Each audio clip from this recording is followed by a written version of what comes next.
All right, I'm back to talk more about some of my creative pursuits. My name is Robert with Society Case Files. Thanks so much for stopping by. If you like this kind of content and you want to see more, please subscribe to the channel and hit the notification bell. But without further ado, let's dive right in.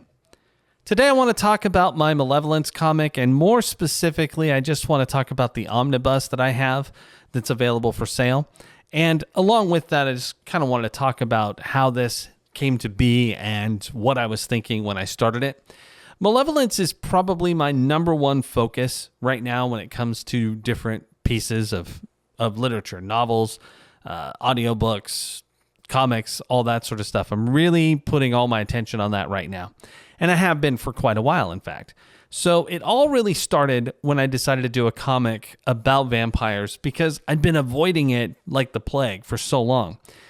I love vampires and I love the Hammer films and all that kind of stuff.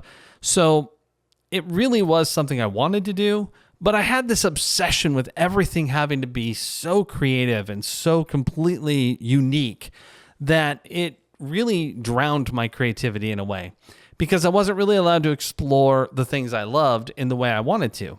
And in this case, I just decided, you know what? I'm just going to go for it. I'm going to make Malevolence and see what happens. And it turned out to be something that I had so much joy for that I think it comes out a little bit more than the other things I'd been doing.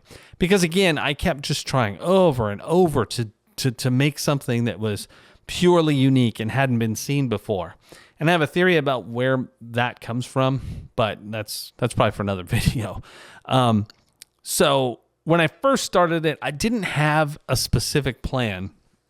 But I did decide on the characters and that I would be inspired by the Carmilla novel. And then a little bit later by the Carmilla web series. So with those two things in mind, I went ahead and I just started just to see if I could create a thread that I wanted to follow. And I did. So I did the first season, which was 13 episodes, and they are in this omnibus, which is quite hefty. And then now we're up to the third season, which is currently in production. And the idea was that there would be a vampire who was pursuing a human that they had a sort of past life connection to. And all of this is very cliche. I admit it. I freely admit that a lot of what was going on at the beginning was very cliche.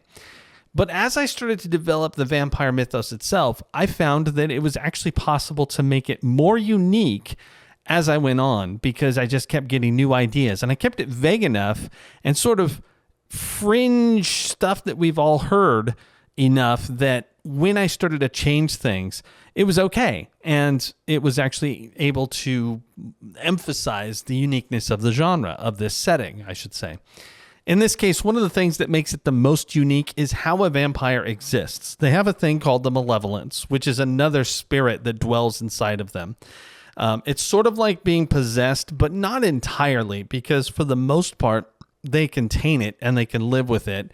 But when things happen to stimulate it or bring it out, then that's when they might lose control. And they're constantly in a state of wondering, are these thoughts my own, or is this my malevolence trying to push me to do something I don't necessarily want to do? As I created the comic, I also created a sort of genre Bible, which has turned into a role-playing supplement. So there is a role-playing game for Malevolence coming out pretty soon.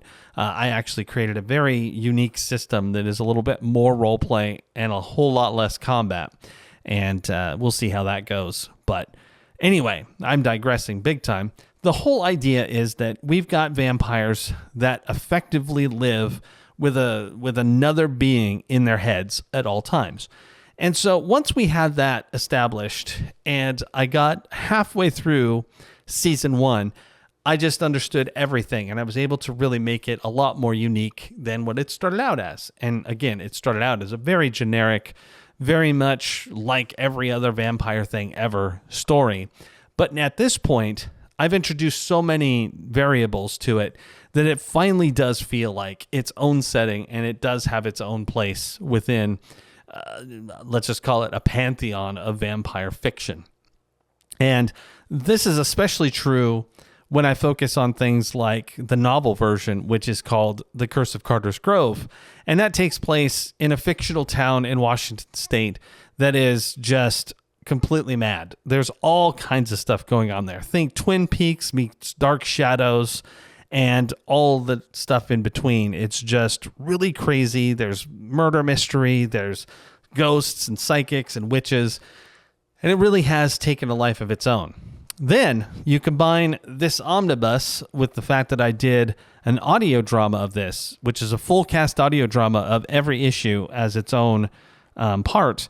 And you pretty much complete the sort of trifecta of available means to absorb this: comics, novels, audio dramas. And I'm working on more as we speak. I've got a murder mystery series that's sort of like inspired by Forever Night, but set in this universe. So it's going to have that detective feel, but I'm going to try and correct some of the things that I thought were wrong with Forever Night in the process. But right now you could get the audio drama version of that.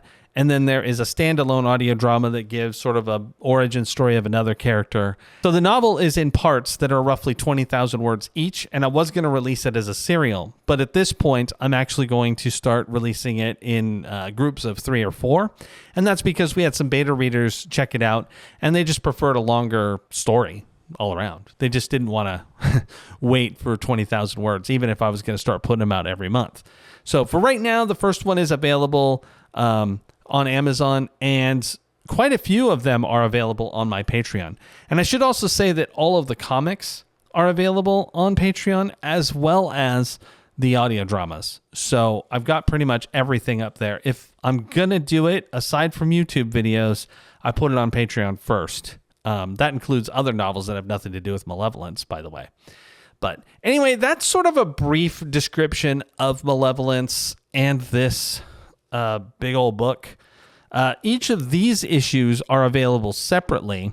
So this omnibus is really big and it's quite expensive. It's full color. It's very pretty. All of the pages are really nice. It has great paper. I don't know if they use the same paper, so it may not be exactly like this one. But as pretty as this is, you could get them individually as well. So if you only wanted to try 1 or 2 issues, you could. You could also buy them digitally as PDFs, and then you can also check it out at Tapastic too. Of course, I would prefer if you tried to pick one up or if you subscribed to the Tapastic site. But either way, the season 1 is fully available. Seasons 2 and 3 will be eventually. I just haven't worked on that yet because I've just been spending my time creating stuff as opposed to making them as physical copies. But it's been a lot of fun, and I really do enjoy exploring this world, and I just haven't exhausted it yet. And in fact, I'm working on a novel now that has nothing to do with vampires, but it's set in the same world as well. And that'll be done hopefully pretty soon. But anyway, that's all I really want to talk about when it comes to the Malevolent stuff today. I will probably deep dive even more when I talk about the role-playing game, because that has so much more detail about the world itself. And I think that'll be a better place to really deep dive the different concepts that make it unique and interesting. So anyway, that's all for today. This is Robert with Society Case Files, signing off.